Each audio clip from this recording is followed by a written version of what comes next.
So there's been a lot of coverage recently about politically charged music, hasn't there? Since Glastonbury, we had the controversy with Bob Vylan and Kneecap from Ireland. And to be honest, I think it's fantastic.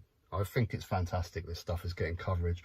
Because we need to take the positives. You know, when the world is a dark place, when people are angry, when people have got pain and suffering, at least we get some decent art out of it and decent music, because in my eyes, that's where decent art comes from: pain, anger. And there's a real movement for politically charged punk bands at the moment in Britain. And when I say punk, I don't necessarily mean the style of music. Like, when I think of punk, I just think of the attitude, the anger, and the message. And what's interesting now is a lot of your bands like Kneecap from Ireland that are putting in drum and bass and things and all different influences, but the core punk ethos is there, the anger, and I've got something to say. And in this video today, I just wanted to highlight a couple of my favourite bands, because there's a real scene at the moment. And of course, when times are hard, when people are angry, we get good punk music. And I want to highlight a couple of these bands that I think are fantastic from Britain at the moment. First up is the Meffs. I saw these guys at Download this year. They were absolutely fantastic. I'm going to give a few examples of what they talk about in their music.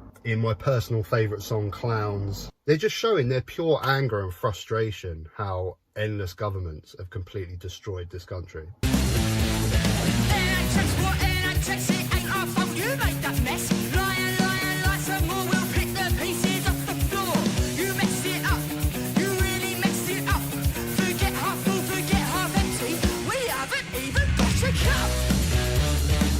Later on in the song, they just highlight the pure hypocrisy and the barefaced lies when politicians come on TV. Wow, you really do believe what you say.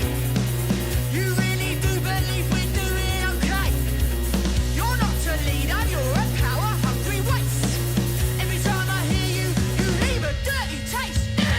Then later on in the song, they highlight how people with money just turn a blind eye and continually vote for these people. System's out to get you, it's not there to protect you, unless you've got the money, cause then it don't affect you. You're making life unlivable and you don't care one bit.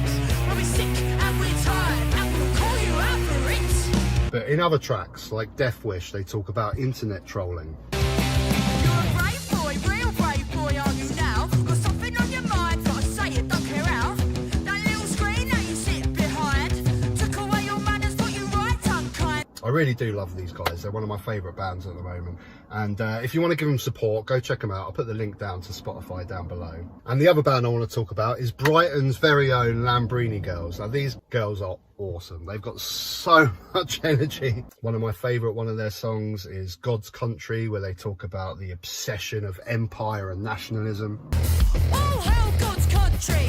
Daily Mail, bacon babs, racist uncles want their country back. Flag shaggers, Maggie Thatcher, oh Britannia, and God save the king. And then beautifully highlight the difference in wealth inequality from us and the royal family. Oh, hell, God's country. Backers pay no tax, grandma can't afford eating. Struggling, stay me, you're joking. Pizza Express in Woking. We can't afford to eat their bitter paedophile can. I love these girls so much.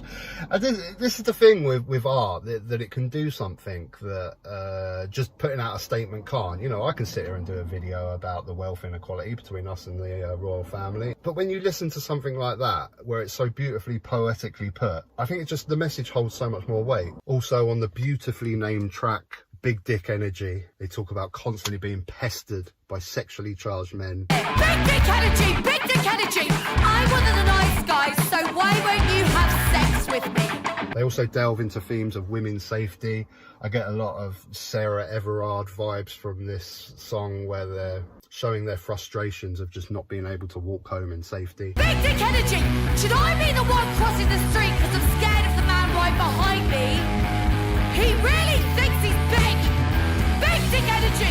I'm clutching onto my keys as soon as it hits 10:30, as it's my sole responsibility to get home safely. And also another thing that I feel that's important with these guys' music, and the fact that it is angry and intense, which also provides something. Now, a lot of people don't really understand like the rock, punk, metal mosh pit that you get at concerts. People think it's quite violent and don't really understand what it's about, but it's about letting off steam in a healthy way. That's what it's about.